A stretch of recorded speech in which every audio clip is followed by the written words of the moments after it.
A nuestros increíbles espectadores de Venganza Perfecta, nos encantaría saber desde qué parte del mundo nos acompañan.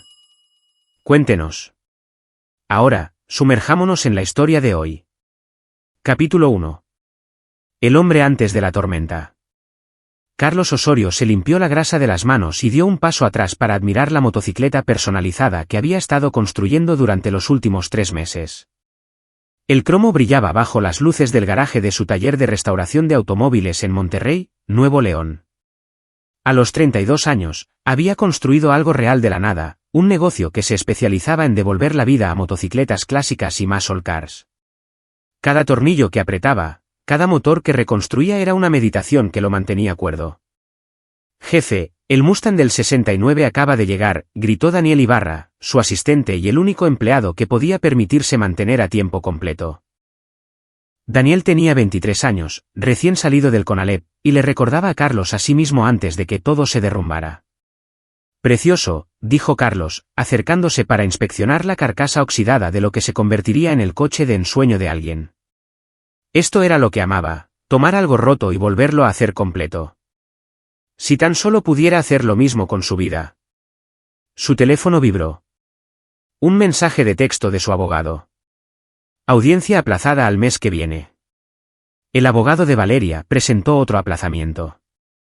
La mandíbula de Carlos se tensó. 18 meses desde el divorcio, y Valeria Chávez había vuelto a su apellido de soltera. Inmediatamente seguía haciéndole la vida un infierno. El acuerdo de custodia era una broma. Visitas supervisadas cada 2 fines de semana, siempre a su discreción, siempre con condiciones. Ella afirmaba que él era inestable porque había hecho un agujero en la pared durante su última discusión. Un momento de rabia en un mar de sus traiciones, y el tribunal de lo familiar lo había tachado de peligroso. Su hijo, Noé, tenía 4 años ahora. El niño tenía sus ojos, azul brillante, siempre curioso. Cada visita supervisada en ese estéril centro del DIF se sentía como una tortura. Noé se aferraba a él, preguntando cuándo podría ir a quedarse a la casa de papá con las motocicletas. Carlos prometía que pronto, siempre pronto, sabiendo que el sistema judicial de familia se movía con una lentitud exasperante. La verdadera puñalada en el estómago era saber quién vivía en su antigua casa, dormía en su antigua cama y pasaba tiempo con su hijo, Tadeo Soto. El nuevo novio de Valeria se había mudado exactamente 3 semanas después de que se finalizara el divorcio, lo que le decía a Carlos todo sobre cuándo había comenzado realmente su relación. Tadeo tenía 35 años, 1,9 metros, 104 kilogramos de músculo tatuado y arrogancia. Dirigía un gimnasio en el centro, uno de esos lugares de CrossFit de moda donde la gente pagaba 1.800 pesos al mes para lanzar neumáticos y publicar selfies post-entrenamiento. Nunca había trabajado un día de verdad en su vida, hasta donde Carlos podía ver. Pero tenía el encanto que engañaba a la gente, especialmente a Valeria. ¿Estás bien, jefe?, preguntó Daniel, notando la mirada distante de Carlos. Sí, solo pensaba en mi hijo, dijo Carlos, las palabras con un sabor amargo. Pero lo arreglaré. Solo está tardando más de lo que esperaba. Daniel asintió con simpatía. Sabía lo básico, divorcio complicado, batalla por la custodia. Carlos no aireaba su dolor, pero vivía en cada momento de silencio, cada noche que volvía a su pequeño apartamento encima del taller en lugar de a la casa que había comprado con sus propias manos. La historia de fondo era simple y cruel. Carlos y Valeria habían sido novios en la preparatoria. Él había sido el chico del barrio pobre, criado por una madre soltera después de que su padre se marchara. Su hermano mayor, Ricardo, prácticamente lo había criado, enseñándole a pelear, a defenderse, a nunca rendirse. Cuando Carlos conoció a Valeria en el último año, ella era la hija del orientador vocacional, guapa, ambiciosa y en busca de aventuras. Se habían casado jóvenes, a los 22, justo después de que Carlos terminara su aprendizaje en un taller de restauración. Valeria trabajaba como agente inmobiliaria y juntos habían construido una vida cómoda. Cuando Noé llegó, Carlos pensó que finalmente tenía la familia que siempre había querido. Pero la comodidad engendra desprecio. Valeria empezó a quejarse de la grasa bajo sus uñas, de las noches hasta tarde en el taller, del olor a aceite de motor en su ropa. Quería más dinero, más estatus, más emoción. Carlos estaba construyendo su propio negocio, trabajando 70 horas a la semana para darle seguridad, pero nunca era suficiente. Las infidelidades comenzaron alrededor del segundo cumpleaños de Noé. Primero con un cliente, un abogado divorciado con un coche deportivo y un perfume caro. Carlos encontró los mensajes de texto. Ella lloró, se disculpó, prometió que había terminado. Él la perdonó por Noé, porque creía en arreglar las cosas, no en desecharlas. La segunda infidelidad fue con Tadeo. Ni siquiera intentó ocultarlo. Quería salir, y quería asegurarse de que Carlos supiera que estaba siendo reemplazado por alguien mejor. El divorcio fue nuclear. Lo pintó como controlador, agresivo, inestable. El abogado de ella era un tiburón que conocía todos los trucos, mientras que el abogado de bajo presupuesto de Carlos apenas devolvía sus llamadas. Ahora, Carlos existía en este purgatorio, lo suficientemente cerca para ver a su hijo pero demasiado lejos para protegerlo, trabajando hasta desangrarse las manos para pagar honorarios legales que nunca parecían lograr nada, y yaciendo despierto por la noche, preguntándose si Noé sabía lo duro que su padre estaba luchando por él. El teléfono está sonando, dijo Daniel, sacando a Carlos de sus pensamientos. Carlos miró su móvil en el banco de trabajo. Número desconocido. Casi lo rechazó, pero algo le hizo contestar. ¿Hola? Papá. La voz era pequeña, aterrorizada, rota. Todo el cuerpo de Carlos se puso rígido. Noé, campeón, ¿qué pasa? Papá, por favor, ven. El novio de mamá. La voz de Noé se disolvió en sollozos. Me pegó con el bate. El bate de béisbol. Duele mucho, papá. El mundo se detuvo. La visión de Carlos se redujo a un túnel. ¿Dónde te pegó, campeón? ¿Dónde estás? En la espalda. Las piernas. Noé lloraba tan fuerte que apenas podía hablar. Dijo que si lloro, me pegará más. Papá, tengo miedo. Al fondo, Carlos oyó la voz de un hombre, fuerte y agresiva. Suelta el maldito teléfono. Te lo dije. La línea se cortó. La mano de Carlos temblaba mientras miraba el teléfono. 20 minutos. Estaba a 20 minutos de su antigua casa. Cada músculo de su cuerpo gritaba que corriera, que condujera, que derribara esa puerta y destrozara a Tadeo Soto con sus propias manos. Pero había aprendido a la fuerza sobre las consecuencias. Si entraba allí como un loco, Valeria llamaría a la policía, afirmaría que estaba violando la orden de custodia, atacando a su novio inestable, como siempre había dicho. Perdería el poco acceso a Noé que aún tenía. Necesitaba a alguien que pudiera llegar más rápido. Alguien a quien no le importaran las consecuencias. Alguien que se hubiera estado entrenando para exactamente este tipo de situación toda su vida. Carlos marcó el número de su hermano. Ricardo Osorio contestó al primer tono. ¿Qué pasa, hermanito? Ricky, te necesito en casa de Valeria ahora mismo. Emergencia. La voz de Carlos era mortalmente tranquila, del tipo de calma que precede a la violencia. Noé acaba de llamarme. Tadeo le pegó con un bate de béisbol. Está solo con ese pedazo de guión bajo ahora mismo, y yo estoy a 20 minutos. Hubo una pausa. Cuando Ricardo volvió a hablar, su voz había cambiado. Era la voz que había usado en la jaula, la voz que significaba que alguien estaba a punto de tener un día muy malo. Estoy a 12 minutos. Voy a entrar, Carlos. Cueste lo que cueste. Cueste lo que cueste, repitió Carlos. Voy justo detrás de ti. Ya se estaba moviendo, agarrando sus llaves, con el teléfono presionado contra la oreja.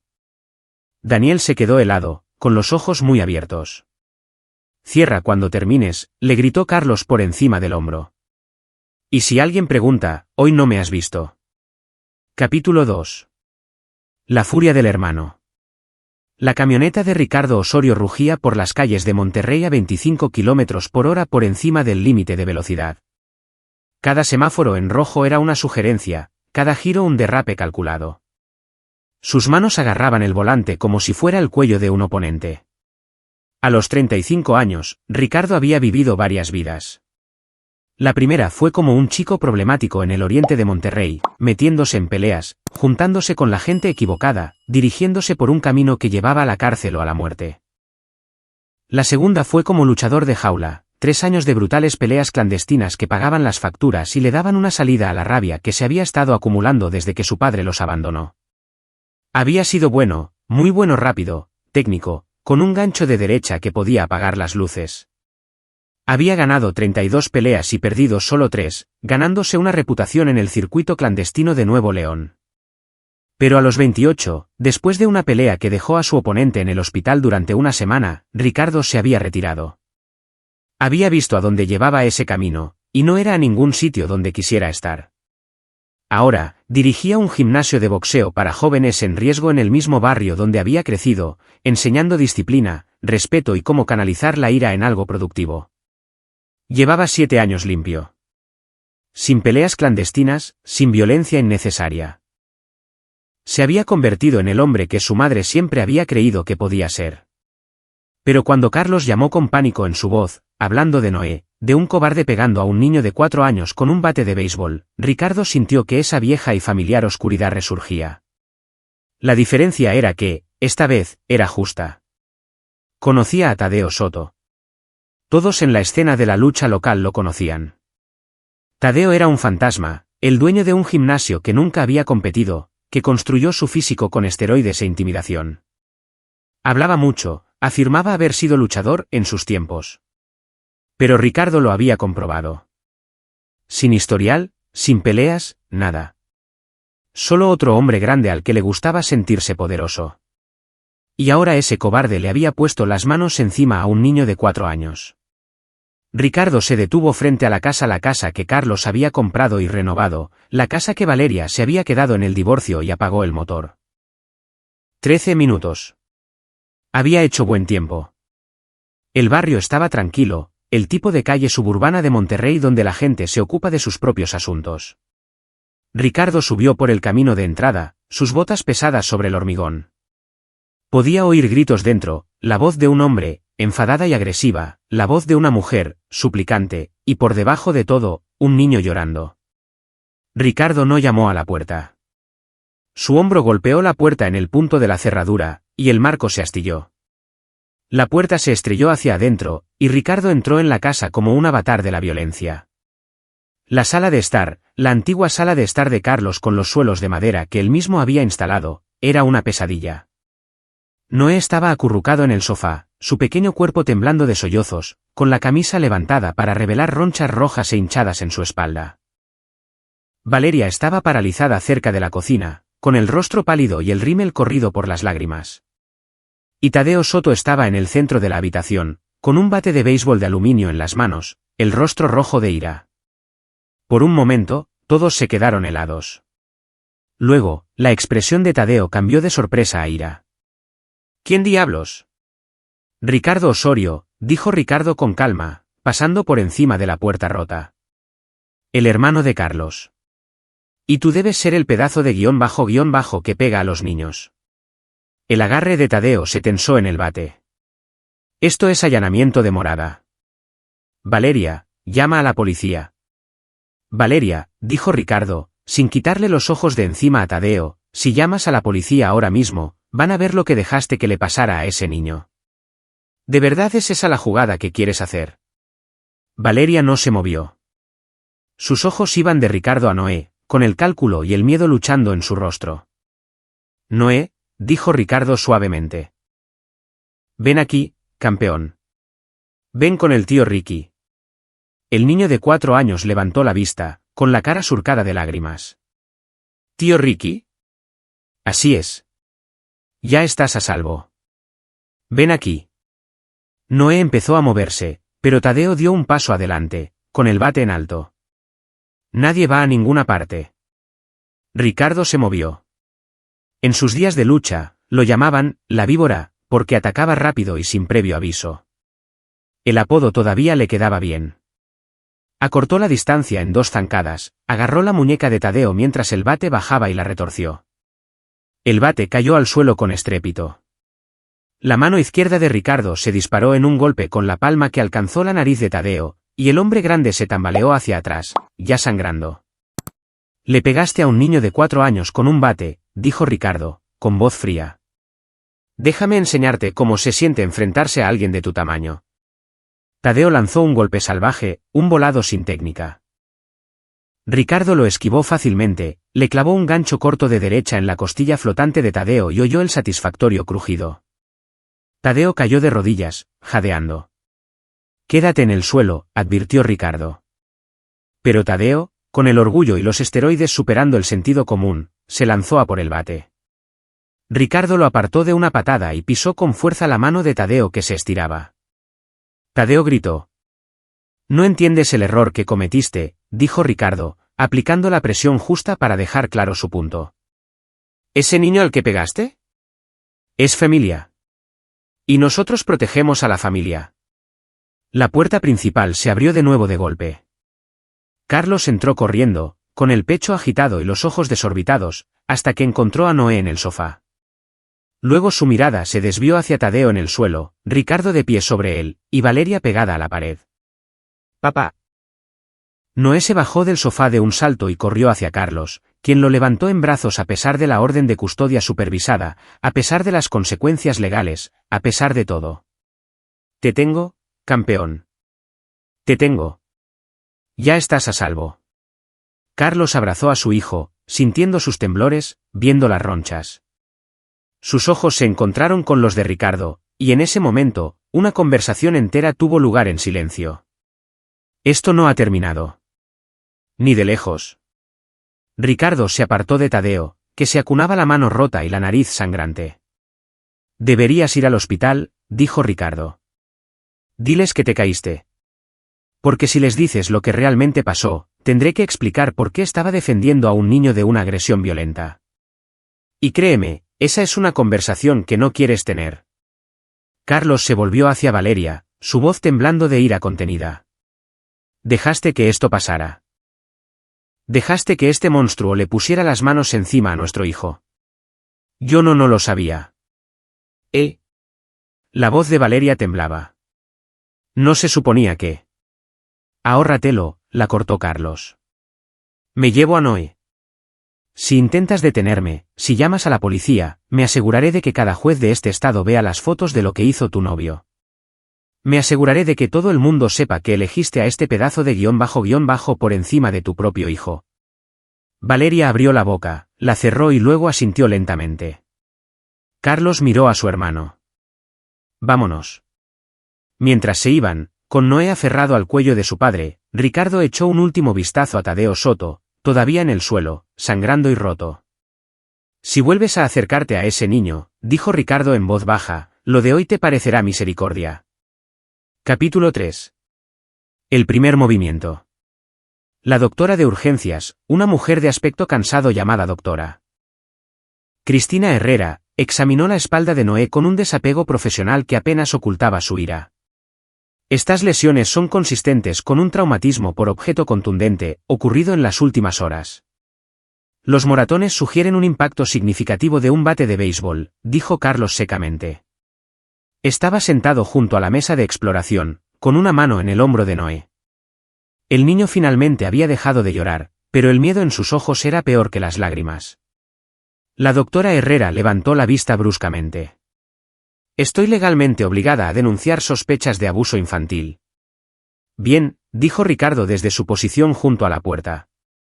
Denúncielo. Le daremos una declaración. Lo que siguió fue un torbellino de entrevistas policiales, trabajadores del DIF, fotografías de las lesiones de Noé y Carlos contando la misma historia una y otra vez. Noé lo llamó, aterrorizado. Ricardo llegó primero e impidió que Tadeo Soto continuara con la violencia. Sí, Ricardo derribó la puerta. Sí, Ricardo usó la fuerza física. No fue excesiva, estaba protegiendo a un niño de una amenaza activa. El oficial de investigación, un policía veterano llamado Adán Valencia, parecía comprensivo pero cauteloso. Señor Osorio, entiendo la situación, pero usted violó el acuerdo de custodia al llevarse a Noé de la casa. El acuerdo de custodia no incluye permiso para el abuso, replicó Carlos. ¿Qué se suponía que debía hacer? Dejarlo allí. No, admitió el oficial Valencia. Pero esto se complica. Su exesposa podría presentar cargos contra su hermano. Técnicamente, usted sigue obligado por la orden de custodia. Entonces cambie la orden, interrumpió Ricardo. Ese niño tiene ronchas de un bate. ¿Qué más necesita? El oficial Valencia suspiró. No depende de mí, pero lo documentaré todo. El Ministerio Público decidirá sobre los cargos. El DIF investigará el hogar, y usted necesitará una audiencia de emergencia para la custodia. Esta noche, dadas las pruebas médicas y el peligro inmediato, puede quedarse con Noé. Pero mañana, necesita un abogado. Después de que la policía se fuera, Carlos se sentó en la sala de espera del hospital con Noé dormido en su regazo, envuelto en una manta. Ricardo trajo café de la máquina expendedora, un café de hospital terrible que sabía a arrepentimiento quemado, pero era algo que hacer con las manos. ¿En qué piensas?, preguntó Ricardo. Pienso que ya he terminado de jugar con reglas que no protegen a mi hijo, dijo Carlos en voz baja. Pienso que el sistema le falló. Pienso que si hubiera esperado los canales legales adecuados, Noé podría estar muerto. ¿Qué quieres hacer? Carlos miró a su hermano.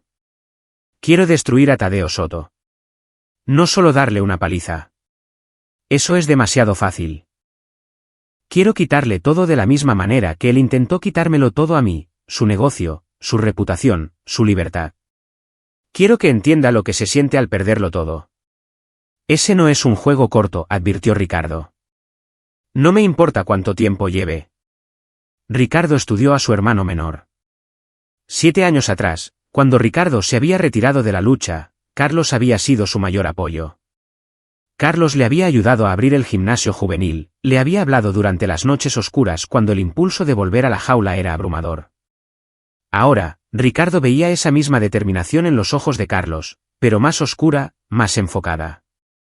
De acuerdo, dijo Ricardo. Entonces hagámoslo con inteligencia. ¿Qué sabes de Tadeo? No lo suficiente. Dirige ese gimnasio, Elite Performance o algo así. Siempre publicando en las redes sociales sobre la cultura del esfuerzo, y __ de macho alfa. Valeria lo conoció cuando intentaba ponerse en forma después de que naciera Noé. Elite Performance, repitió Ricardo. Conozco ese lugar. Han estado robándome a mis chicos, ofreciéndoles entrenamiento de verdad para MMA. Algunos de mis chicos han mencionado que Tadeo intenta reclutarlos para algo no oficial. Peleas clandestinas, tal vez, o algo peor. Ricardo sacó su teléfono y comenzó a desplazarse. Dame un minuto.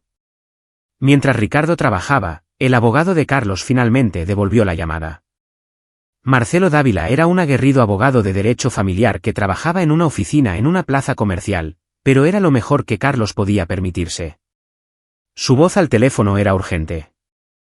Carlos, ¿qué demonios ha pasado? Estoy recibiendo llamadas del abogado de Valeria amenazando con cargos criminales contra tu hermano. Pueden intentarlo, dijo Carlos. Pero tenemos pruebas médicas, informes policiales y una víctima de 4 años. ¿Cuál es la jugada de Valeria aquí? Afirma que Ricardo reaccionó de forma exagerada, que fue un accidente, que Tadeo estaba disciplinando a Noé por un comportamiento peligroso. Le pegó a un niño de 4 años con un bate. Lo sé, y tenemos las pruebas. Mañana por la mañana presentaré una modificación de custodia de emergencia.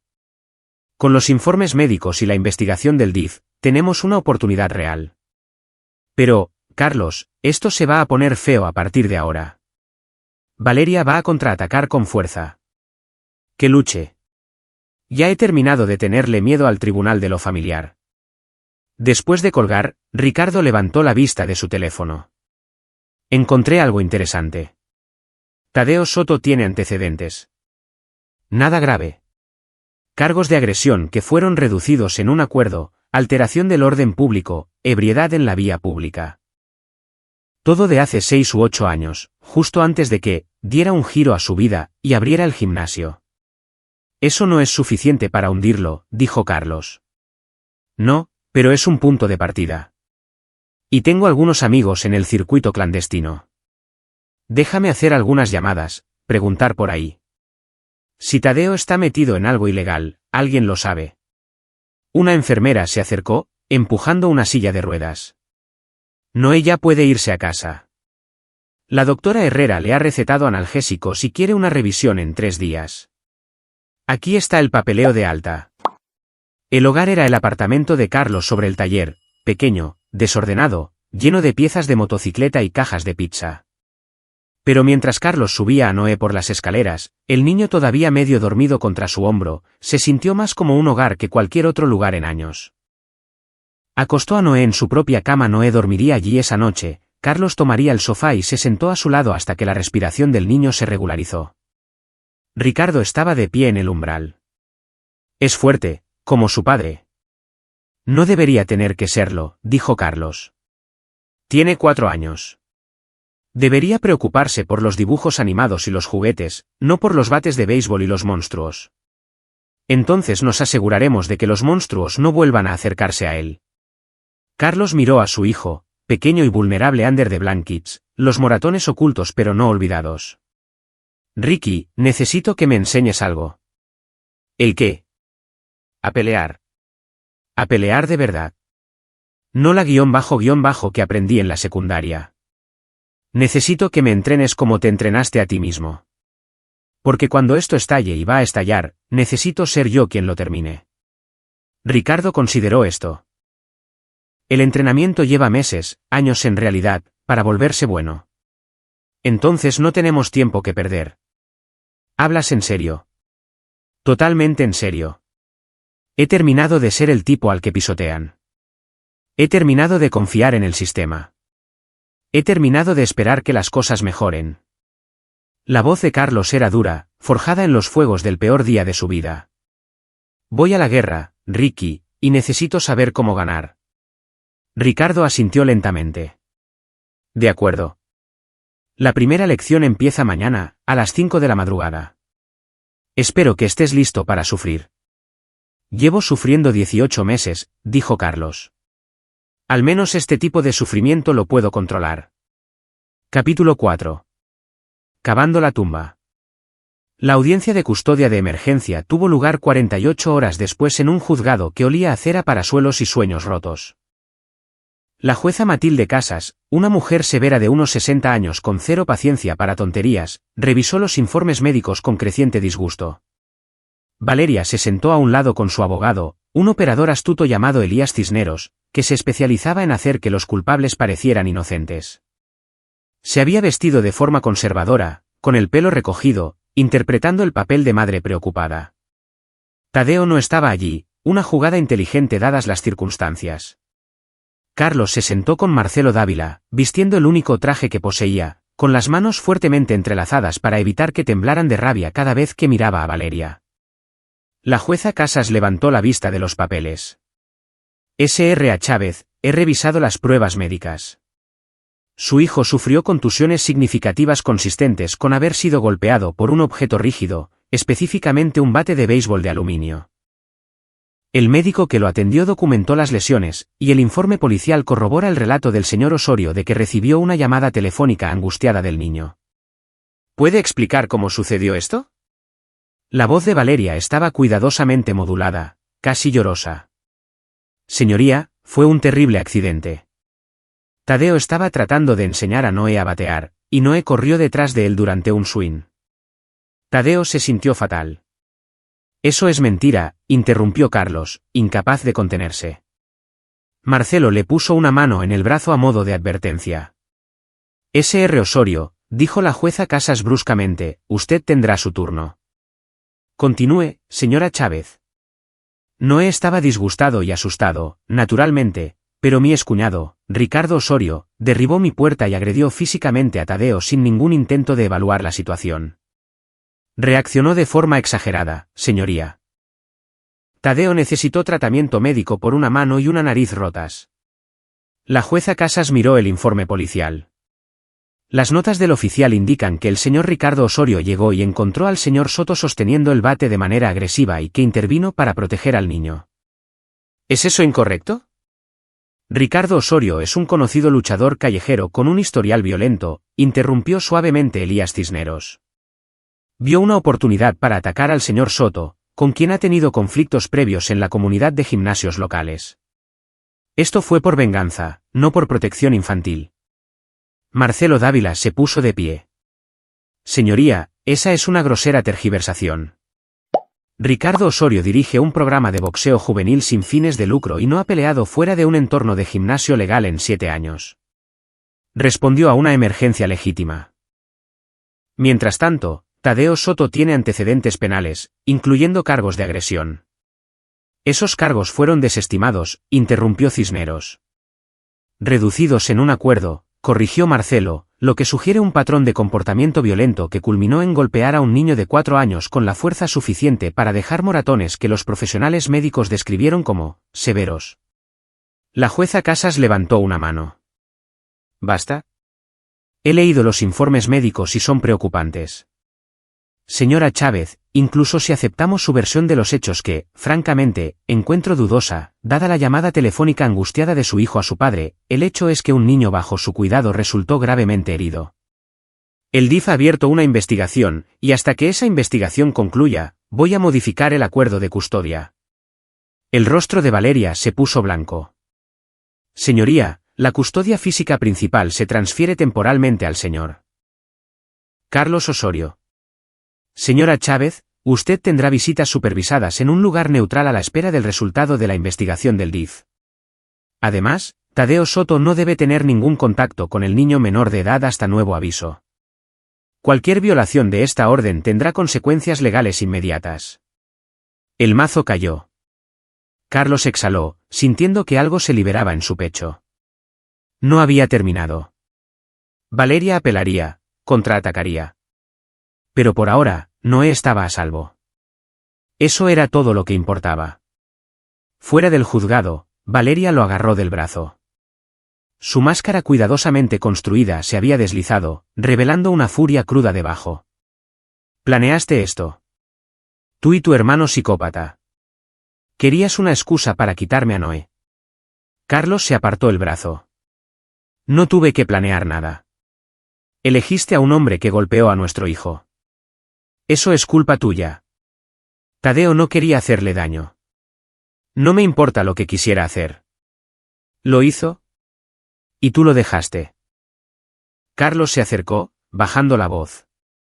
Hiciste tu elección, Valeria. Lo elegiste a él por encima de Noé. Ahora te toca vivir con las consecuencias. Mientras se alejaba, Marcelo lo alcanzó. Eso fue mejor de lo esperado. Pero, Carlos, tienes que saber que Valeria va a venir con todo. Afirmará que Ricardo fue el agresor, que estás usando esto para manipular la situación de la custodia. Incluso podría intentar presentar cargos penales. Que lo intente. Ricardo estaba protegiendo a Noé. Cualquier jurado lo verá. Quizás. Pero esto no ha terminado. Lo sé, dijo Carlos. Acaba de empezar. Esa noche, Ricardo llevó a Carlos a su gimnasio, un almacén reconvertido en el oriente de Monterrey con un ring en el centro y sacos de boxeo colgando del techo como centinelas silenciosos. El olor a sudor y cuero era abrumador. El entrenamiento de las 5 de la madrugada empieza ahora, dijo Ricardo, lanzándole a Carlos un par de vendas para las manos. No vamos a construir un luchador de la noche a la mañana, pero puedo enseñarte lo suficiente para que te defiendas, para defender a Noé si llega el caso. ¿Estás listo? ¿Listo? Ricardo comenzó con lo básico, postura, movimiento, como lanzar un puñetazo adecuado sin romperse la mano. Carlos había estado en algunas peleas en su vida, principalmente peleas desordenadas en la secundaria. Pero esto era diferente. Esto era violencia controlada, técnica sobre rabia. Pelear no se trata de estar enfadado, explicó Ricardo, sosteniendo las manoplas mientras Carlos lanzaba combinaciones. La ira te vuelve estúpido. Pelear se trata de resolver problemas con tu cuerpo. Tu oponente te da problemas. Tú los resuelves, más rápido, más inteligentemente, más duramente. Después de una hora, Carlos estaba empapado en sudor, con los músculos ardiendo. Vamos a hacer esto todos los días, dijo Ricardo. Sesiones matutinas antes de que abras el taller. Para cuando esto se resuelva, estarás listo para lo que venga. ¿Y si se resuelve legalmente?, preguntó Carlos, quitándose las vendas. ¿Y si Tadeo va a la cárcel y ese es el final? Ricardo negó con la cabeza. ¿Tú no te crees eso? Y yo tampoco. Hombres como Tadeo Soto no desaparecen sin más. Volverá a por ti, a por mí, a por Noé. Y cuando lo haga, tienes que estar preparado. Entonces, prepárame. Durante las siguientes 3 semanas, surgió un patrón. Carlos entrenaba con Ricardo a las 5 de la madrugada, se duchaba en el gimnasio y luego se dirigía al taller para trabajar jornadas de 12 horas mientras Noé se quedaba con una niñera de confianza, Laura Fuentes, una mujer mayor que dirigía una guardería en casa y había sido muy recomendada. Después del trabajo, Carlos recogía a Noé, preparaba la cena, ayudaba con la hora de dormir y luego se quedaba despierto investigando a Tadeo Soto. Lo que encontró fue inquietante. El gimnasio Elite Performance solo llevaba abierto 3 años, pero se había expandido rápidamente, demasiado rápidamente para un pequeño negocio normal. Tadeo había abierto 2 locales adicionales, todos en colonias de moda, todos con equipos caros y marketing respaldado por celebridades. ¿De dónde venía el dinero? Carlos investigó más a fondo. La empresa del gimnasio estaba registrada a nombre de Tadeo Soto y un socio silencioso, Quintino Garza, un promotor inmobiliario local con supuestas conexiones con empresas menos que legales, apuestas, usura, lavado de dinero. Nada probado, pero muchos rumores. Conozco a Quintino, dijo Ricardo cuando Carlos le mostró los hallazgos. Solía patrocinar peleas clandestinas, ponía el dinero y se llevaba una parte de las apuestas. Si Tadeo está conectado con él, no es por negocios legítimos. Entonces, ¿cuál es su plan? Ricardo hizo algunas llamadas. Lo que obtuvo fue oro puro. Tadeo está reclutando a jóvenes luchadores de gimnasios de toda la ciudad, explicó Ricardo, ofreciéndoles oportunidades profesionales y patrocinios. Pero en realidad, los está canalizando hacia peleas clandestinas dirigidas por Quintino. Los chicos no saben en qué se están metiendo. Sin regulaciones, sin controles de seguridad, combates amañados. A algunos de mis chicos se les han acercado. Eso es ilegal, dijo Carlos. Extremadamente. Pero difícil de probar sin testigos dispuestos a declarar. La mayoría de estos chicos tienen miedo de la organización de Quintino. ¿Y si conseguimos pruebas? ¿Y si grabamos a Tadeo y a Quintino, reclutando luchadores, organizando combates ilegales? Ricardo sonrió sombríamente. Entonces tendríamos suficiente para acabar con ambos. Pero conseguir esa prueba sería peligroso. No me importa el peligro. Me importan los resultados. Un plan comenzó a tomar forma. Capítulo 5. La trampa. La clave era Tomás Campos, un joven de 19 años que llevaba 2 años entrenando en el gimnasio de Ricardo. Tomás era talentoso, ambicioso y estaba sin dinero, exactamente el tipo de chico al que Tadeo se dirigía. Se le habían acercado 3 veces, ofreciéndole dinero por oportunidades de entrenamiento especiales, pero Ricardo le había advertido que se mantuviera alejado. Ahora, usarían esa conexión. Necesito que te pongas en contacto con Tadeo, le explicó Ricardo a Tomás en su oficina. Carlos estaba sentado en un rincón, escuchando. Dile que estás interesado en lo que ofrece, que necesitas dinero, que estás cansado de entrenar gratis. ¿Puedes hacer eso? Tomás, un chico delgado con la cabeza rapada y viejas cicatrices en los nudillos, asintió lentamente. ¿Cuál es el objetivo final aquí? Lo grabamos ofreciéndote peleas ilegales. Recopilamos pruebas de la organización. Luego se lo entregamos a la policía. ¿Y si Tadeo o Quintino descubren que llevo un micrófono? La expresión de Ricardo se endureció. Estaré cerca. No estarás solo. ¿Por qué debería hacer esto? ¿Por qué debería arriesgar mi cuello? Carlos intervino. Porque hombres como Tadeo Soto se aprovechan de chicos como tú. Prometen oportunidades y entregan explotación. Le puso las manos encima a mi hijo de 4 años, Tomás. Lo golpeó con un bate. Si no lo detenemos, seguirá haciendo daño a la gente. Quizás la próxima vez sea uno de tus amigos del gimnasio. Tomás miró a Ricardo, quien asintió. Es tu decisión, pero nos vendría bien tu ayuda. Tras un largo momento, Tomás aceptó. De acuerdo. ¿Qué digo? Lo ensayaron cuidadosamente. Tomás se pondría en contacto a través de las redes sociales, expresaría interés, concertaría una reunión. Ricardo consiguió un pequeño dispositivo de grabación no exactamente legal para grabar sin consentimiento en México, pero a Carlos ya no le importaban los tecnicismos legales. 2 días después, Tomás se reunió con Tadeo en una cafetería del centro de Monterrey. Ricardo y Carlos estaban sentados en un coche al otro lado de la calle, escuchando a través de un auricular la transmisión en directo. La voz de Tadeo se escuchó, suave y segura. Me alegro de que te pusieras en contacto, compa. El gimnasio de Ricardo es bueno para lo básico, pero si quieres ganar dinero de verdad, necesitas oportunidades de verdad. ¿Qué tipo de oportunidades?, preguntó Tomás, interpretando su papel a la perfección. ¿Pelear? No esa __ de sparring amateur. Peleas de verdad, dinero de verdad. Tengo contactos que organizan eventos para inversores serios. Si ganas, te llevas 85.000 pesos en efectivo. Si pierdes, te llevas 34.000. De cualquier manera, es más de lo que ganas trabajando en el Oxxo. Es legal. Tadeo se rió.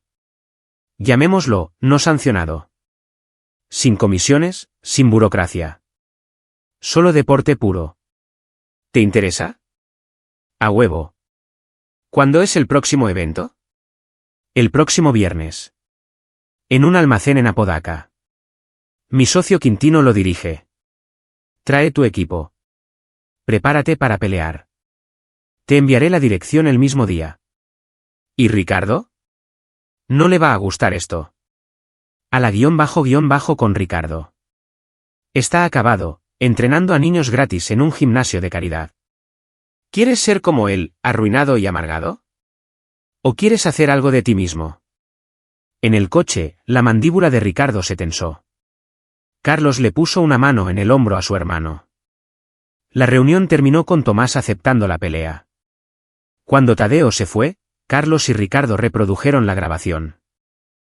Era clara, Tadeo describiendo claramente los arreglos de peleas ilegales, mencionando a Quintino por su nombre, menospreciando a Ricardo.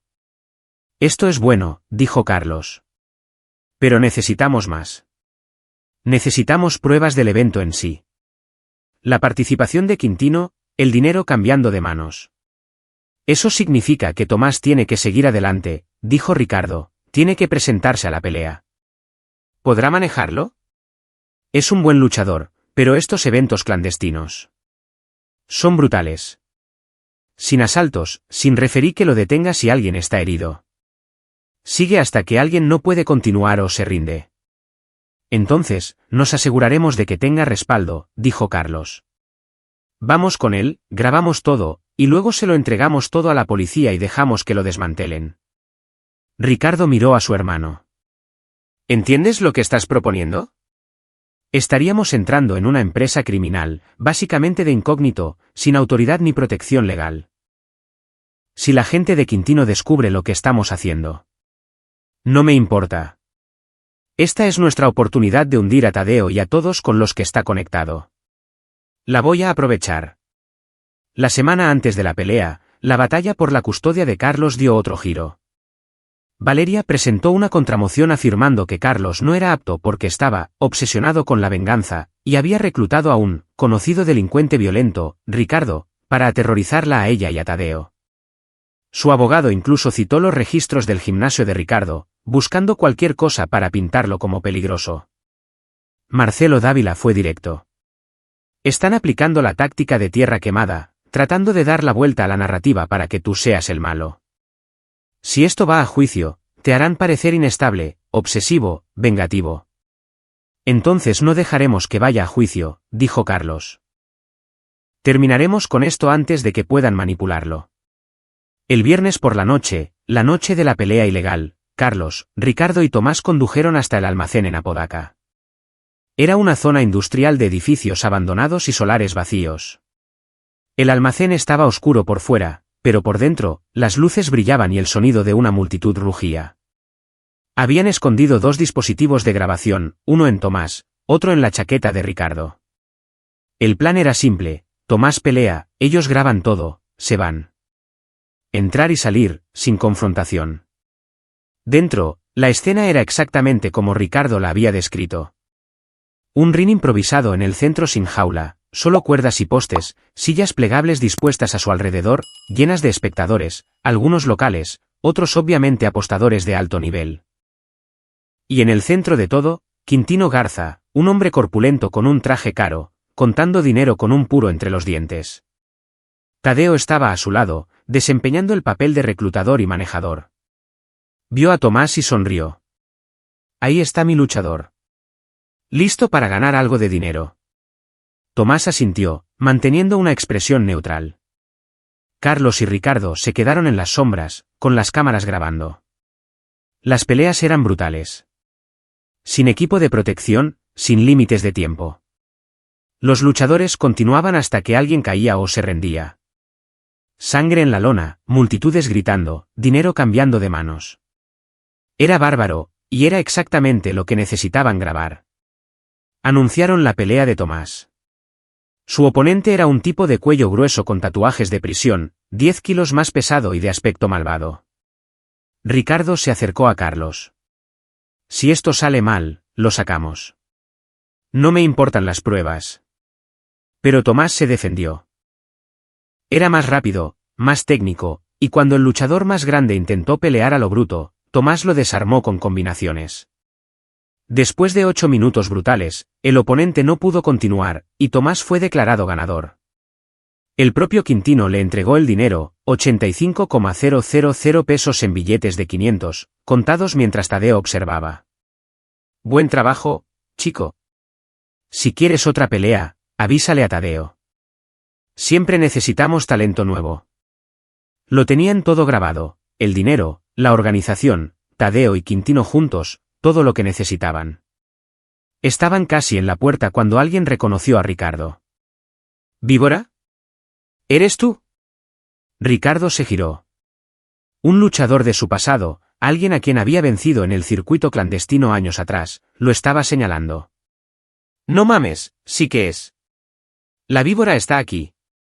De repente, la atención se desvió. Quintino levantó la vista de su dinero. La expresión de Tadeo cambió de confianza a sospecha. ¿Ricardo Osorio? ¿Qué demonios haces aquí? Solo mirando, dijo Ricardo con calma, asegurándome de que a mi luchador no lo timen. Tu luchador. Tadeo dio un paso adelante. Este es Tomás. Vino a mí porque tu gimnasio de caridad no es suficiente. ¿Es eso cierto, Tomás?, preguntó Ricardo. Tomás, todavía con el dinero del premio en la mano, miró entre Ricardo y Tadeo. El almacén se quedó en silencio. Todos observaban. No, dijo Tomás finalmente. Ricardo es mi entrenador. Solo quería ver de qué iba esto. El rostro de Tadeo se enrojeció. ¿Llevas un micrófono, chico? La tensión se disparó al instante. Quintino chasqueó los dedos y 2 hombres grandes se movieron hacia las salidas, bloqueando el paso. La mano de Carlos fue a su bolsillo, donde estúpidamente había traído un cuchillo. No era mucho, pero era algo. Ricardo se puso delante de Tomás, su postura cambiando a algo depredador. Nos vamos, dijo Ricardo. Si alguien intenta detenernos, todo esto se volverá muy ruidoso y muy público. Quintino los estudió, el humo del puro se enroscaba. Luego sonrió, con una expresión fría y calculadora. Dejadlos ir. Pero, Tadeo, encárgate de esto. Permanentemente. Era una amenaza, clara como el día. También grabada. Salieron, con Tomás entre Ricardo y Carlos, cada músculo tenso por una pelea que no llegó. Una vez en el coche, Ricardo pisó a fondo. Estuvo cerca, dijo Tomás, con las manos temblando por la adrenalina. Fue perfecto, dijo Carlos, revisando las grabaciones. Ambos dispositivos lo habían capturado todo, las peleas, el dinero, la amenaza de Quintino. ¿Todo? ¿Y ahora qué?, preguntó Ricardo. Ahora vamos a la policía y lo quemamos todo. Capítulo 6. El contraataque. El detective Adán Valencia no se impresionaba fácilmente. Pero mientras veía los vídeos que Carlos y Ricardo le presentaban, su expresión cambió de escéptica a concentrada. Valencia llevaba años investigando a Quintino Garza sin pruebas suficientes para presentar cargos. Ahora lo tenía todo grabado. Esto es increíble, dijo Valencia, pausando el vídeo en una toma clara de Quintino entregando dinero a un luchador. Apuestas ilegales, promoción de peleas sin licencia, delincuencia organizada. Podemos desmantelar toda la operación. ¿Y Tadeo Soto?, preguntó Carlos.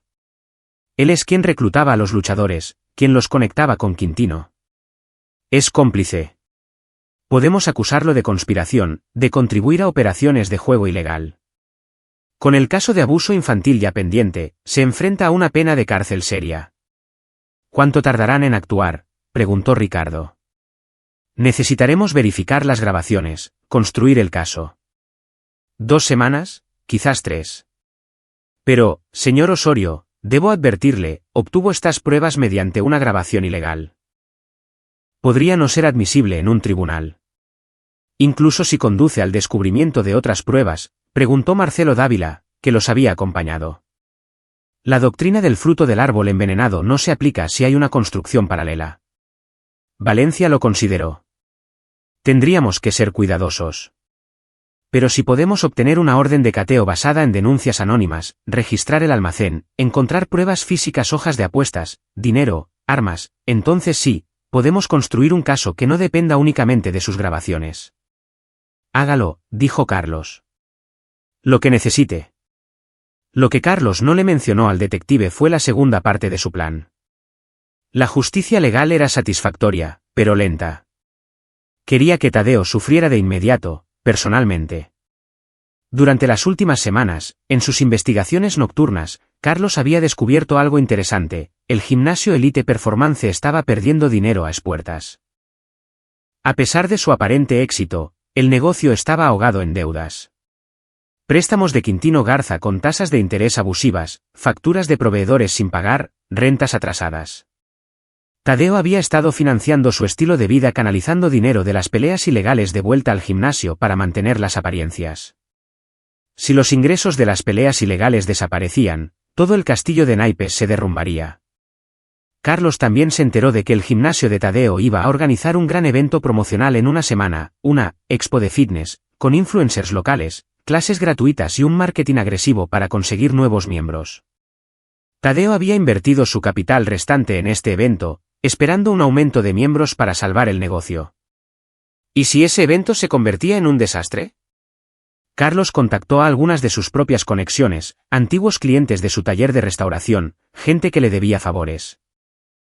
También contactó a medios de comunicación locales con una pista anónima: el propietario de Elite Performance, Tadeo Soto, estaba siendo investigado por abuso infantil e implicación en operaciones de lucha ilegal. La noticia estalló 3 días antes de la expo de fitness. Dueño de gimnasio local se enfrenta a cargos de abuso infantil, rezaba el titular en el periódico El Norte. El artículo incluía el caso de Noé, anonimizado pero reconocible, la investigación del DIF, y pistas sobre investigaciones criminales adicionales, sobre las prácticas comerciales de Tadeo. La tormenta en las redes sociales fue inmediata. Las páginas de Instagram y Facebook de Elite Performance se inundaron de comentarios furiosos. Los influencers de fitness que habían planeado asistir a la expo cancelaron discretamente. Un grupo de protesta organizó una manifestación frente al gimnasio. Tadeo intentó defenderse, publicando una larga declaración sobre acusaciones falsas y cazas de brujas, pero solo empeoró las cosas.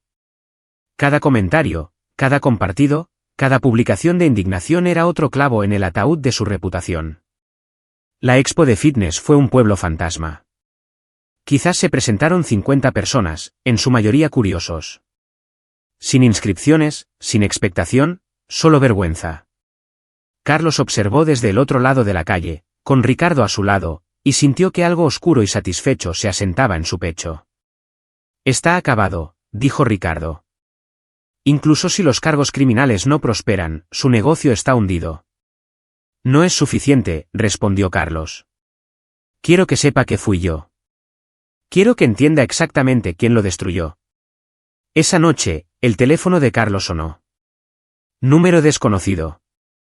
Contestó. ¿Te crees muy listo? La voz de Tadeo era pura rabia. ¿Crees que puedes destruir mi vida y salirte con la tuya? Creo que tú destruiste tu propia vida cuando le pusiste las manos encima a mi hijo, dijo Carlos con calma. Todo lo que te está pasando, te lo has ganado. Tu hermano me atacó. Me robaste a mi novia. Exesposa. Y no te la robé. Ella tomó su decisión. Igual que eligió dejar que le hicieras daño a Noé. Eso fue un accidente. No, no lo fue. Y aunque lo fuera, sigues siendo responsable. Sigues siendo el tipo que golpeó a un niño de 4 años con un bate de béisbol. La voz de Carlos se volvió fría y final. Estás acabado, Tadeo. Tu negocio está muerto. Tu reputación está destruida. Y cuando la policía termine de investigar la operación de Quintino, irás a la cárcel. Esto no es el principio de tu pesadilla. Es el final de la vida que conocías. Te mataré, gruñó Tadeo. Mataré a tu hermano. Yo. No, no lo harás. Porque eres un cobarde que solo pega a la gente que no puede defenderse. Pero si quieres intentarlo, estaré esperando. Carlos colgó e inmediatamente llamó al detective Valencia.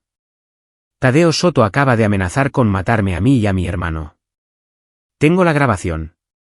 Envíamela, dijo Valencia. Eso es otro cargo. Estamos construyendo un caso bastante sólido contra él.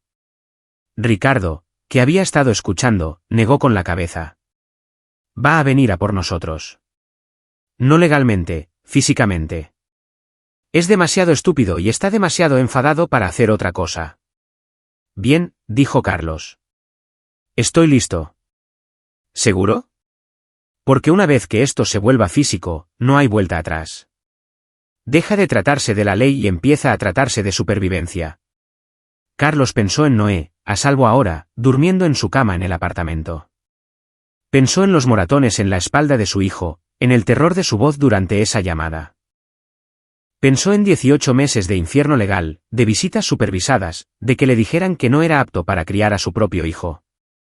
He estado sobreviviendo todo este tiempo, dijo Carlos.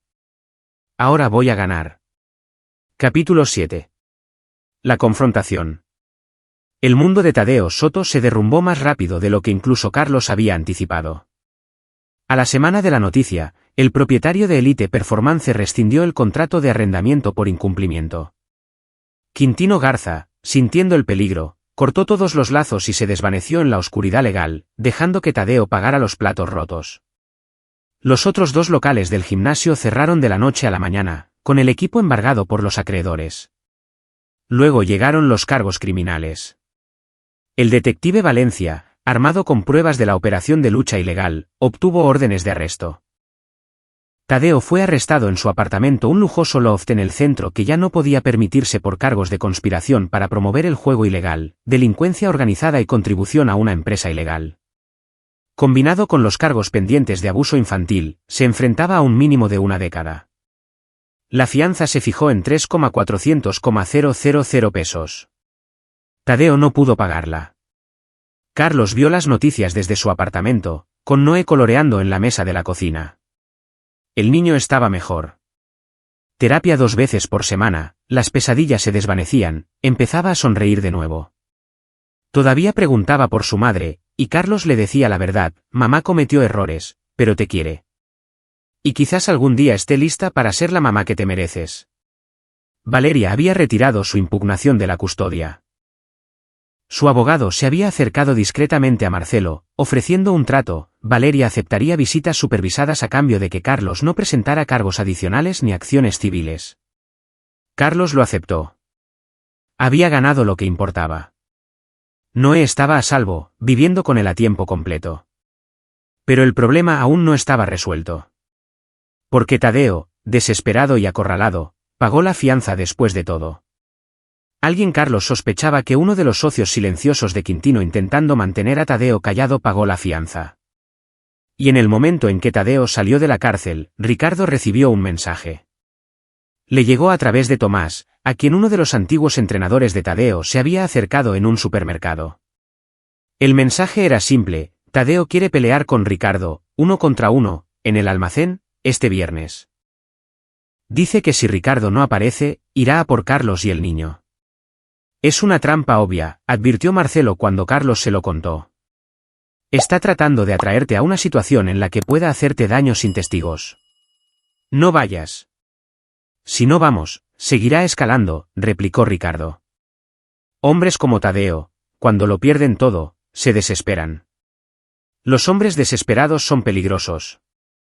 Entonces, ¿qué hacemos?, preguntó Carlos. Ricardo sonrió, esa vieja sonrisa de luchador de jaula. Hacemos saltar su trampa.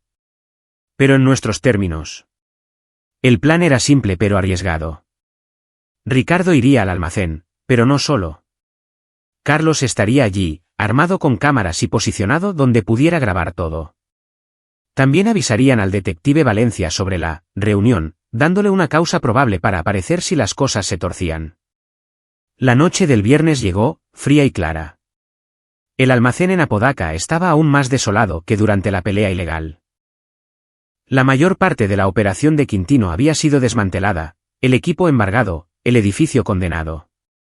Pero la estructura seguía en pie, oscura y expectante. Ricardo aparcó su camioneta a una manzana de distancia. Él y Carlos caminaron hacia el almacén en silencio, su aliento empañando el aire nocturno. Carlos llevaba un cuchillo en el bolsillo y su teléfono grabando en la chaqueta. Ricardo llevaba guantes ligeros y se movía con la gracia fácil de un luchador que se dirige al ring. Dentro, el almacén estaba iluminado por luces de construcción portátiles, duras y clínicas. Tadeo esperaba en el centro, y no estaba solo. 3 hombres estaban con él, no luchadores, sino matones grandes, armados con bates y tuberías, claramente músculo contratado. El propio Tadeo tenía un aspecto terrible, el rostro demacrado, los ojos rojos, los hombros encorvados. La desesperación lo había vaciado. «¿De verdad viniste?», dijo Tadeo, con una mezcla de sorpresa y satisfacción. «Pensé que serías listo y te quedarías lejos». «Amenazaste a mi hermano y a su hijo», dijo Ricardo con calma. «Eso no es algo de lo que me aleje». «Destruisteis mi vida», gritó Tadeo, las palabras resonando. «Todo lo que construí, desaparecido, porque no podíais meteros en vuestros asuntos».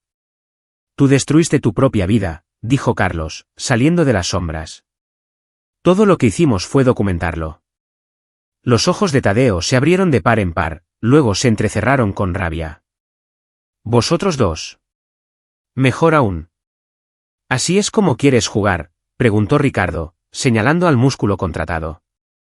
«¿4 contra 2, con armas, sin testigos? ¿Esa es tu idea de pelear?» «Esto no es una pelea», dijo Tadeo.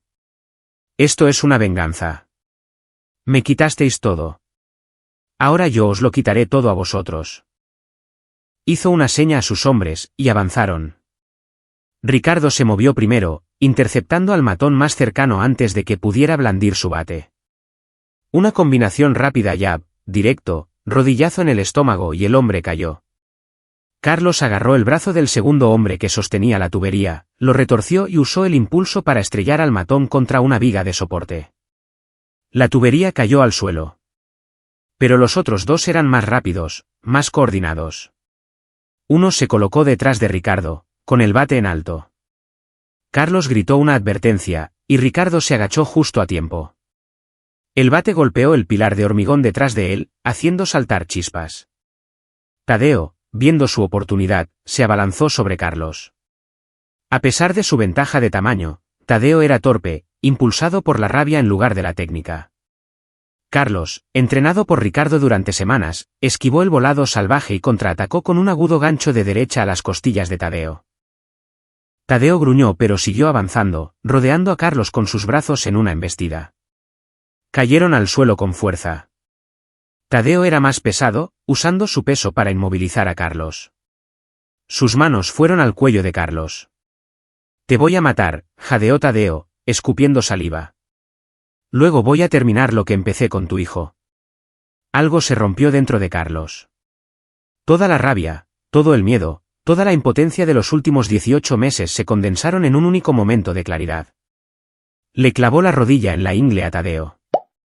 Y cuando el agarre de Tadeo se aflojó, Carlos se retorció, invirtiendo sus posiciones. Ahora encima, Carlos descargó una lluvia de puñetazos, no salvajes, no frenéticos, sino controlados. Cada golpe era deliberado, dirigido, cargado con todo el peso de la furia de un padre.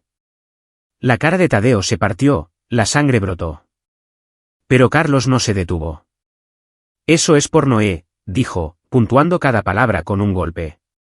Eso es por la llamada. Eso es por los moratones. Eso es por cada pesadilla que ha tenido. Ricardo, habiendo despachado a los matones restantes, apartó a Carlos antes de que pudiera causar un daño permanente. ¿Basta? Es suficiente.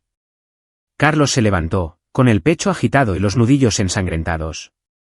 Tadeo yacía en el suelo, con la cara hinchada, apenas consciente. Las sirenas sonaron a lo lejos. El detective Valencia, justo a tiempo. Ricardo agarró los hombros de Carlos. Mírame. ¿Lo sentiste? ¿El control? Carlos asintió, la adrenalina todavía recorriendo su cuerpo. Lo sentí. Esa es la diferencia entre tú y él. Tú sabes cuándo parar. La policía irrumpió momentos después, con las armas desenfundadas.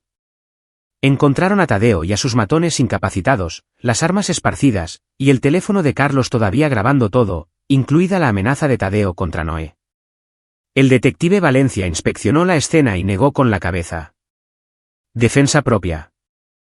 Nos tendió una emboscada con 4 hombres armados, dijo Ricardo. Nos defendimos. Está todo en vídeo. Valencia miró a Carlos, a sus nudillos ensangrentados, y pareció entender algo no dicho. Ambos deberían ir a que lo revisen en el hospital. Necesitaremos declaraciones, pero eso puede esperar. Capítulo 8. El ajuste de cuentas. El juicio de Tadeo Soto fue rápido y brutal. Con pruebas en vídeo de la emboscada en el almacén, las amenazas contra Noé, su implicación en la operación de lucha ilegal de Quintino y los cargos originales de abuso infantil, su abogado de oficio no tenía cartas que jugar. Tadeo aceptó un acuerdo de culpabilidad, 8 años en una prisión estatal, sin posibilidad de libertad condicional durante 5 años. Quintino Garza, fiel a su estilo, tenía mejores abogados y se libró de la mayoría de los cargos. Pero su operación fue destruida, su reputación arruinada, y se retiró del norte de México por completo. La situación de Valeria era más complicada. La investigación del DIF había sido condenatoria. Había ignorado las señales de advertencia, había estado presente durante incidentes previos de agresión de Tadeo hacia Noé, y había priorizado su relación por encima de la seguridad de su hijo. No fue acusada penalmente, pero aceptó un acuerdo de custodia en el que Carlos tenía la custodia legal y física completa. Valeria tendría visitas supervisadas mensuales pendientes de completar clases de crianza y terapia. Llamó a Carlos una noche, 3 meses después de que todo terminara. Lo siento, dijo. Y por primera vez en años, sonaba sincera. Estaba tan equivocada sobre Tadeo, sobre ti, sobre todo. No espero que me perdones, pero quiero ser mejor para Noé. Entonces sé mejor, dijo Carlos. No por mí, no para recuperarlo. Simplemente sé la persona que él merece como madre. Si puedes hacer eso, resolveremos el resto. No era una reconciliación, pero era algo. Una puerta no del todo cerrada. 6 meses después de la confrontación en el almacén, la vida de Carlos se había estabilizado en algo parecido a la paz. Su taller de restauración prosperaba. El boca a boca se había extendido y tenía una lista de espera de proyectos. Daniel había contratado a 2 empleados más y estaban considerando expandirse a un segundo local. A Noé le iba bien en el kinder, haciendo amigos, riendo más. Las pesadillas habían cesado. Todavía veía a un terapeuta, pero las sesiones habían pasado del procesamiento del trauma a asuntos normales del desarrollo. El gimnasio de Ricardo también había crecido. La publicidad del caso de Tadeo había llamado la atención sobre su programa juvenil, lo que resultó en donaciones y subvenciones. Había contratado a 2 entrenadores asistentes y estaba ayudando a más niños que nunca. Un sábado por la mañana, Carlos y Ricardo llevaron a Noé al gimnasio. El niño observaba a su padre y a su tío hacer sparring ligero en el ring, intercambiando combinaciones técnicas que parecían más una danza que una pelea. «Papá, eres un luchador», preguntó Noé cuando tomaron un descanso. Carlos se arrodilló al nivel de su hijo. No, campeón. Soy un protector. El tío Ricky me enseñó a proteger a las personas que amo, incluyéndote a ti. ¿Puedes enseñarme? Ricardo y Carlos intercambiaron miradas. Cuando seas mayor, dijo Ricardo. Pero podemos enseñarte a ser fuerte, a ser inteligente, a no dejar que nadie te haga sentir miedo nunca. Noé sonrió, y en ese momento, Carlos vio el futuro, no uno definido por el trauma o el miedo, sino por la resiliencia, la fuerza y el conocimiento de que era amado y protegido. Mientras Carlos conducía a casa esa noche, con Noé dormido en el asiento trasero, su teléfono sonó. El nombre de Marcelo Dávila apareció en la pantalla. Carlos, tengo noticias. El abogado de Valeria me acaba de informar que se muda de estado. Nueva oportunidad de trabajo, un nuevo comienzo en San Luis Potosí. Renuncia formalmente a cualquier impugnación del acuerdo de custodia y no solicitará cambios durante al menos 5 años. Se iba. Carlos no estaba seguro de cómo sentirse. Eso parece. Todavía tendrá sus visitas supervisadas durante los horarios programados, pero esencialmente se está retirando, dándote espacio para criar a Noé sin interferencias. Después de colgar, Carlos sintió algo que no había experimentado en casi 2 años, una esperanza genuina. No la esperanza desesperada y aferrada de alguien en modo supervivencia, sino la de verdad. Optimismo sobre el futuro. Confianza en que las cosas realmente estaban mejorando. Su teléfono vibró de nuevo. Un mensaje de Ricardo. ¿Unas cervezas esta noche? Para celebrar. Carlos sonrió y respondió, no puedo. Tengo que acostar al mejor niño del mundo. ¿Mañana? Mañana me va bien. Orgulloso de ti, hermanito. Capítulo 9. ¿La victoria? 3 años después de la confrontación en el almacén, Carlos Osorio estaba de pie en su ampliado taller de restauración de automóviles, ahora una instalación de 900 metros cuadrados con 8 empleados a tiempo completo y una reputación como uno de los mejores constructores de motocicletas personalizadas del norte de México. Un Chevelle de 1970 de color rojo cereza estaba en el elevador principal, casi terminado, destinado a un coleccionista de San Francisco que había pagado tarifas premium. Daniel, ahora su jefe de taller, se acercó con un portapapeles. Jefe, acabamos de recibir otra solicitud para una restauración completa. Un Mustang Fastback del 67. El tipo dice que pagará lo que sea. Ponlo en la lista de espera, dijo Carlos. Estamos completos hasta la próxima primavera. Era un buen problema que tener. En la oficina de arriba, Noé, ahora de 7 años y creciendo como la mala hierba, estaba sentado en un pequeño escritorio haciendo los deberes. Venía al taller todos los días después de la escuela, había aprendido a usar herramientas básicas y podía nombrar cada parte de un motor V-Twin. Su maestra decía que era brillante, sociable, bien adaptado. Nadie que lo viera adivinaría el trauma que había sobrevivido. Valeria llamaba una vez al mes para videochats. Se había mudado a San Luis Potosí, había comenzado de nuevo como gerente de una oficina médica y estaba saliendo con alguien nuevo, alguien a quien Carlos había conocido y examinado a fondo antes de permitir siquiera una visita supervisada. Valeria no ganaba premios a la madre del año, pero lo estaba intentando, y eso era suficiente. En cuanto a Tadeo Soto, Carlos rara vez pensaba en él. Llevaba 3 años de su sentencia de 8, y se rumoreaba que lo habían trasladado a custodia protectora después de enfadar a los reclusos equivocados. Su imperio de gimnasios había desaparecido hacía mucho tiempo, vendido para pagar deudas. Se había convertido exactamente en lo que temía, un don nadie. El gimnasio juvenil de Ricardo se había expandido hasta convertirse en una organización sin fines de lucro que operaba en 3 ubicaciones en todo el área metropolitana de Monterrey.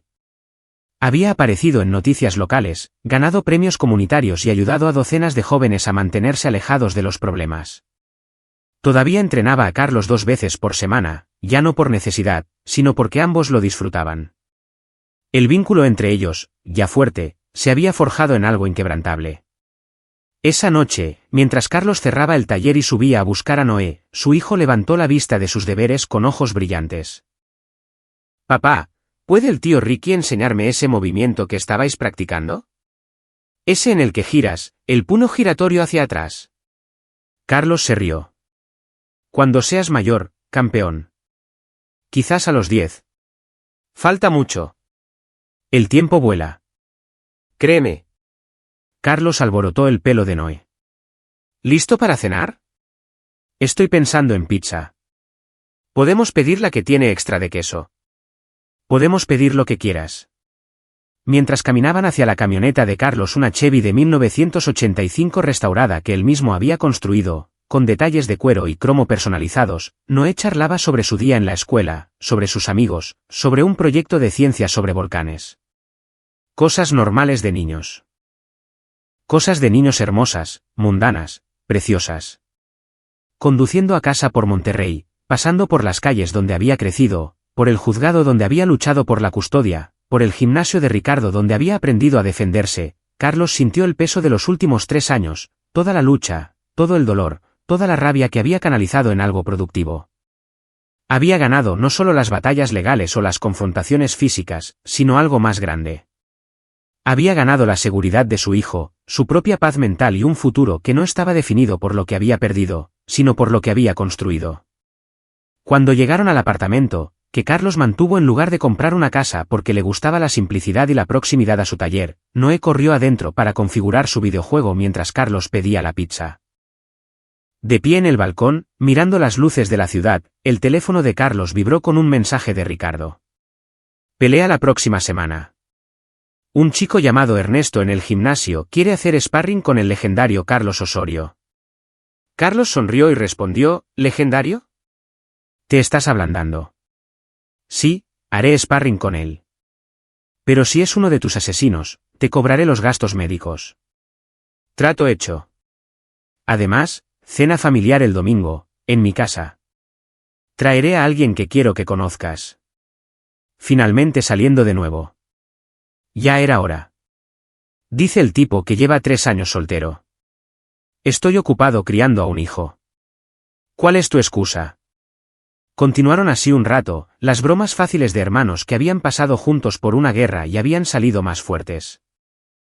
Finalmente, llegó la pizza y Carlos se acomodó para una velada tranquila con Noé, videojuegos, ayuda con los deberes, cuentos para dormir. Mientras arropaba a Noé, el niño hizo la pregunta que a veces hacía, la que rompía y reparaba el corazón de Carlos simultáneamente. Papá, ¿siempre me mantendrás a salvo? Siempre, prometió Carlos. Pase lo que pase. Eso es lo que hacen los papás. Incluso de los monstruos. Especialmente de los monstruos. Y Noé, nunca tienes que tener miedo, porque ya vencimos al monstruo. Ya no puede hacerte daño. Ya no puede hacerle daño a nadie. Noé sonrió, satisfecho, y se durmió. Carlos se sentó en el borde de la cama un rato, observando a su hijo respirar, sintiendo el simple milagro de este momento. 3 años atrás, Noé lo había llamado aterrorizado, golpeado y asustado. Ahora dormía plácidamente, seguro de que su padre siempre lo protegería. Carlos salió silenciosamente de la habitación y regresó al balcón. La ciudad zumbaba con vida, coches pasando, gente viviendo sus vidas, el mundo girando. Pensó en dónde había estado y dónde estaba ahora. La batalla por la custodia había terminado. Las amenazas legales habían desaparecido. El hombre que había herido a su hijo estaba encerrado. El negocio de Carlos prosperaba. Noé estaba feliz y sano. La vida no era perfecta, nunca lo sería, pero era buena. Más que buena. Era ganada. Sacó su teléfono y envió un último mensaje, esta vez a Marcelo Dávila, que se había convertido en un amigo en los últimos años. Gracias por todo. No podría haberlo hecho sin ti. El abogado respondió rápidamente. Tú hiciste la parte difícil. Yo solo presenté papeles. ¿Cómo está Noé? Perfecto. Creciendo rápido. Esa es la mejor venganza, Carlos. Vivir bien, criarlo bien. Ser el hombre que Tadeo nunca fue. Carlos sonrió a la pantalla. Sí, lo es. Más tarde esa noche, incapaz de dormir, Carlos bajó al taller. Caminó entre las motos y los coches, pasando las manos sobre el metal y el cromo, sintiendo la satisfacción del trabajo completado. Cada restauración era una metáfora, tomar algo roto y hacerlo completo, mejor, más fuerte. Pensó en el hombre que había sido hacía 3 años, enfadado, desesperado, roto por un sistema que le falló. Y en el hombre que era ahora. Victorioso, no porque hubiera destruido a su enemigo, sino porque había protegido lo que más importaba y había reconstruido su vida en algo hermoso. La puerta de la jaula se había abierto, y Ricardo la había atravesado para salvar a Noé. Pero en el proceso, Carlos había encontrado su propia libertad, libertad del miedo, de la impotencia, de la creencia de que los hombres buenos siempre pierden. Los hombres buenos no siempre pierden. A veces, cuando son inteligentes, fuertes y están dispuestos a luchar por lo que importa, ganan. No solo temporalmente, no solo en los tribunales o con los puños, sino de las maneras que realmente cuentan, en las sonrisas de sus hijos, en noches tranquilas, en futuros llenos de posibilidades. Carlos cerró el taller y subió de nuevo. Mañana se despertaría temprano, entrenaría con Ricardo, iría a trabajar, recogería a Noé y lo haría todo de nuevo. La rutina de una vida ganada con esfuerzo y protegida ferozmente. Y en algún lugar, en una celda a 3 horas de distancia, Tadeo Soto se despertaría a otro día de consecuencias, otro recordatorio de lo que sucede cuando hieres al hijo de la persona equivocada. La justicia, había aprendido Carlos, no siempre se sirve fría. A veces es caliente, inmediata y personal. A veces lleva el rostro de un padre que se niega a dejar que su hijo se convierta en una víctima. A veces parece como 2 hermanos de pie juntos contra la oscuridad. Y a veces, parece un niño de 7 años durmiendo plácidamente, sabiendo que su papá lo respalda. Siempre. Esa era la verdadera victoria. Todo lo demás eran solo detalles. Aquí es donde nuestra historia llega a su fin. Compartan sus pensamientos en la sección de comentarios. Gracias por su tiempo. Si disfrutan de esta historia, por favor, suscríbanse a este canal.